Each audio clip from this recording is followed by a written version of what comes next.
Hola muchachos, seguimos en esta segunda parte del silogismo con las 8 reglas del silogismo. ¿Qué quiere decir eso? Bueno, que para que dos proposiciones que vamos a entender como premisas, de las cuales se va a desprender una tercera proposición que hemos de llamar conclusión, se llame silogismo, ha de cumplir estas 8 reglas. Entonces vamos a empezar con la regla 1. Dice, el silogismo debe tener 3 términos, mayor, menor y medio. Para determinar qué función tiene cada término, se toma la conclusión y se clasifica. Entonces, ojo con esto. El sujeto de la conclusión es el término menor que se encuentra en la segunda premisa y lo vamos a indicar con la letra S. Ahora, el predicado de la conclusión es el término mayor, se indica con la letra P y por lo general está en la premisa de arriba. Bien, entonces se ubican estos términos en las premisas, apareciendo así un tercer término que curiosamente no se encuentra en la conclusión. Ese es el término medio, que se indica con la letra M. Bien, si aparece otro término, efectivamente ya no hay silogismo. La premisa donde aparece P es la premisa mayor, la premisa donde aparece S es la premisa menor. Se tienen así dos premisas y una conclusión, completando el silogismo. Bien, vamos a ver un ejemplo para que a todos les quede súper claro. Ejemplo. Tengo una proposición tipo A. Todos los jueces son abogados. Y tengo una proposición tipo I. Algunos jueces son duros con la ley. ¿Qué concluyo? Bueno, que algunos que son duros con la ley son abogados. Miren esto. El término jueces se repite en las dos premisas. Y lo vamos a llamar con la letra M. Curiosamente, no se encuentra en la conclusión. Bien, listo. El término que aparece en la premisa de arriba, abogados, resulta ser el predicado de la conclusión. ¿Bien? Y el término que aparece en la premisa menor es el sujeto de la conclusión. Retomando, término mayor, predicado de la conclusión, son abogados. Término menor, sujeto de la conclusión, son duros con la ley. Término medio aparece repetido en las dos premisas, jueces. Así se establece, premisa mayor contiene el término mayor P. Y premisa menor contiene el término menor S. Bien, primera regla. Entonces, volvamos a la primera regla. Hay 3 términos en el silogismo. Si no los hay, si hay más, si hay menos, entonces no es silogismo. Bien. Regla 2. El término medio no aparece en la conclusión. Reiteramos lo que habíamos dicho anteriormente. Entonces tenemos una proposición tipo ningún cerdo es volador y tenemos una proposición A, todo chancho es cerdo, que concluimos que ningún chancho es volador. ¿Cuál es el término acá? Medio, cerdo. Si ustedes se percatan, cerdo no aparece en la conclusión. ¿Por qué razón? Porque cerdo es el término medio. Entonces el término medio es silogismo cerdo y como se aprecia, no aparece el término medio en la conclusión. Bien. Vamos con la regla número 3. En la conclusión, los dos términos no han de tener mayor extensión que en las premisas. Dice, pues solo según aquella parte o aspecto bajo el cual ha sido comparado en las premisas esté permitido emplearlo en la conclusión, pues de los otros aspectos nada sabemos en virtud de la comparación. ¿Qué quiere decir eso? Vamos a ser un poco más claros. Bien, quiere decir que al tener yo dos premisas acá, los términos que yo incluyo en la conclusión necesariamente se desprenden de las premisas. ¿Sí? Entonces dice, como se aprecia en la conclusión, los términos poseen la misma extensión que en las premisas. De no ser así, muy seguramente el silogismo es inválido, como en el siguiente caso. Miremos este. Algunos roedores tienen alma. Lo útil es estimable. Que concluyo que todos los roedores son estimables. Entonces dice, si examinamos la premisa menor, veremos que está refiriendo solo a algunos roedores. Es evidente que la conclusión no es estrictamente cierta, ya que el término de la conclusión no es el mismo que en la premisa fue cotejado al término medio. Es decir, miren acá, aquí dice tienen y aquí dicen es y aquí habla de todos. Yo no puedo concluir lo que no está en las premisas. A eso se refiere esta regla, que en la conclusión los dos términos han de tener, no han de tener mayor extensión que en las premisas. O sea, lo que se desprende de la conclusión necesariamente depende de las premisas. Yo no puedo poner otro verbo, ni otro término, ni otra palabra. Ese es el punto. Bueno, vamos a la regla 4. El término medio ha de ser universal en al menos una de las dos premisas. ¿Qué dice? Si el término medio no es universal en alguna de las dos premisas, se corre el riesgo de que la comparación con el término mayor se haga sobre una sola parte del conjunto de cosas a las que está haciendo referencia. Debe ser así porque si no, si las dos veces fuera particular, podría equivaler a dos términos, con lo que tendríamos un silogismo de 4 pies. Por ejemplo, ¿algún animal es bípedo? El león es animal. El león es bípedo. Bueno. Si ustedes se dan cuenta, aquí tenemos dos proposiciones tipo I. O sea, palabras más, palabras menos. La regla 4 nos está diciendo que yo no puedo hacer silogismos donde las premisas sean tipo I o tipo O. Tiene que haber por lo menos una E o una A en alguna de las dos premisas. Es decir, alguna debe ser todos o ninguno. ¿Bien? Bueno. Entonces dice, las 4 reglas anteriores tienen que ver con los términos del silogismo. Las 4 reglas siguientes tienen que ver con las proposiciones del silogismo.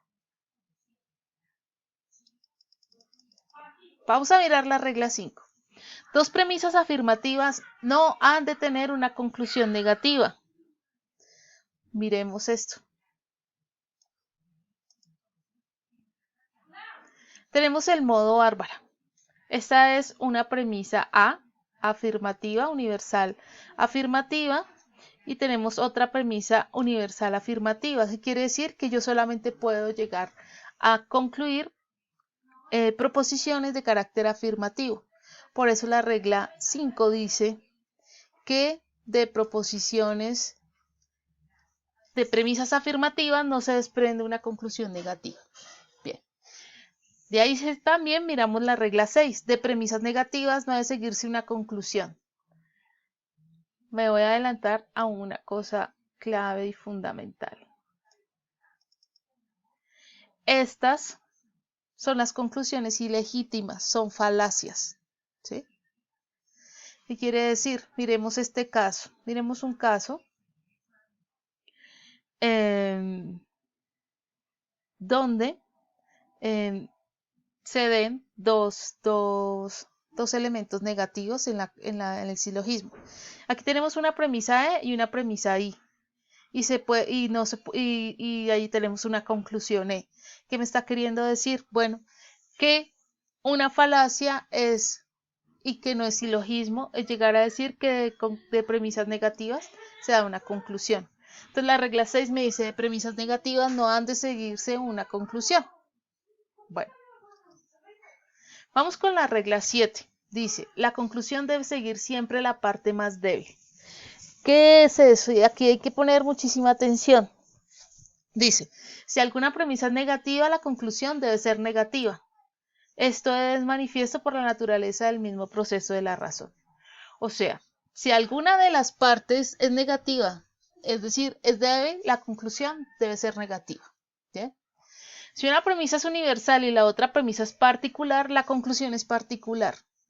Esto se prueba del siguiente modo. O sea, si tengo una premisa débil particular en el silogismo, necesariamente se desprende una conclusión particular. Esa es la otra parte débil. Entonces piénsenlo así. La regla 7 dice, la conclusión debe seguir siempre la parte más débil. ¿Cuáles son las partes débiles? La negación y la particularidad. ¿Sí? Si tengo un silogismo con una premisa particular, entonces la conclusión es particular. Diré, todos los abogados son sabios, algún abogado es honesto. ¿Qué concluyo? Que algún honesto es sabio. ¿Sí? ¿Por qué? Porque de dos premisas, siendo una particular, necesariamente la conclusión es particular. ¿Bien? Aquí, miren esto, ningún millonario regala dinero, algún millonario es buen mozo, algún buen mozo no regala dinero. Aquí tenemos las dos cosas al tiempo, tenemos negación y particular. ¿Qué se sigue? Pues las dos partes débiles deben estar en la premisa, debe ser en la conclusión, perdón. La conclusión debe ser particular y debe ser negativa. Mire, algún y negativo. Bien. Dice, si una premisa es universal y la otra premisa es particular, la conclusión es particular. Esto se prueba del siguiente modo. Supongamos que ambas premisas son afirmativas. Entonces los tres términos son particulares en las premisas, a saber, los dos predicados de las afirmativas y el único sujeto de la particular. El otro término universal debe ser término medio, regla 4, el cual no puede entrar en la conclusión, regla tercera. Por tanto, la conclusión debe ser particular. Bueno, y miremos la regla 8. Dos premisas particulares no producen conclusión alguna. Esto también se desprende de la regla 5. Perdón, de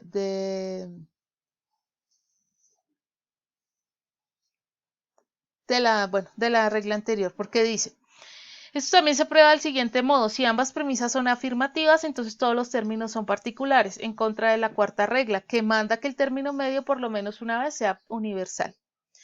Si una es negativa y la otra es afirmativa, entonces se da el único término universal en las premisas, el cual debe ser término medio, regla 4. Pero además debe ser el término mayor también universal, porque la conclusión como predicado de la proposición negativa es universal, regla segunda.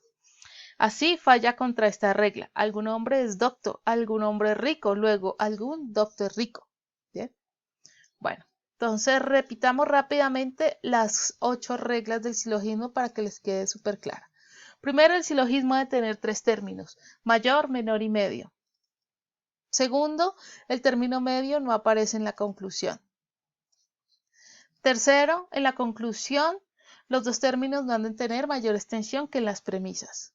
Cuarto, el término medio ha de ser universal en al menos una de las dos premisas. Quinto, dos premisas afirmativas no han de tener una conclusión negativa. Sexto, de premisas negativas no ha de seguirse una conclusión. Séptimo, la conclusión debe seguir siempre la parte más débil. Y octavo, dos premisas particulares no producen conclusión alguna.